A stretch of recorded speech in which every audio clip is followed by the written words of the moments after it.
Hi, I'm William Malik, and I'm here for today's bit of security for February 5th, 2024.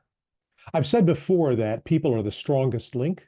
I'd like to look at a little more detail now.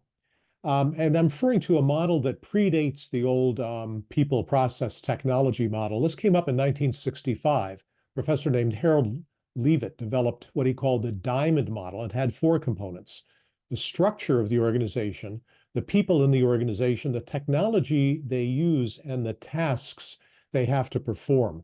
The nice thing that I like about this model is that it allows you to very clearly see the impact of activities that occur over time, as opposed to things that are relatively static and in place across the duration of it. When the incident response team faces a crisis, they drop into the same mode that any first responder does: firemen, policemen, ambulance crews. Now, of course, they're not in mortal peril, as with the brave firefighters and police we have, but they do face extreme demands on their emotional resilience as well as their tasks. The structure of the work they have to do has to be grooved, it has to be well ingrained. The tasks that have to be performed have to be very, very carefully laid out so they can be performed under suboptimal conditions. And most importantly, the relationships among those people have to be strong enough so that they are supported as they go through this difficult process. Now, I'd like to point out there are two things that have to happen when you face a crisis. The first is you have to make sure that everything's grooved and known, because folks are going to be operating, below 100%.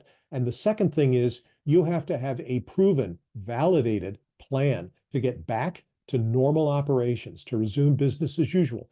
A crisis that continues for more than a week becomes a toxic lifestyle and is not sustainable. We already have a big crisis in people leaving the business, leaving the industry after being confronted with a problem that takes too long and never gets resolved. And if they don't feel they have the support of their peers, if they don't understand how procedures have changed, how reporting relationships have shifted, how important individuals are calling them up, people they've never spoken with before, making demands on their time and directing them to change their activities, well, organizational efficiency collapses. If you have the chance, take a look at Harold Leavitt's model, the diamond model: structure, people, technology, and task.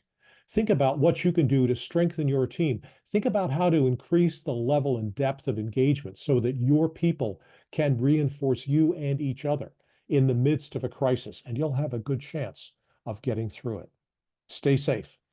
That's a bit of security. And I'm William Malik.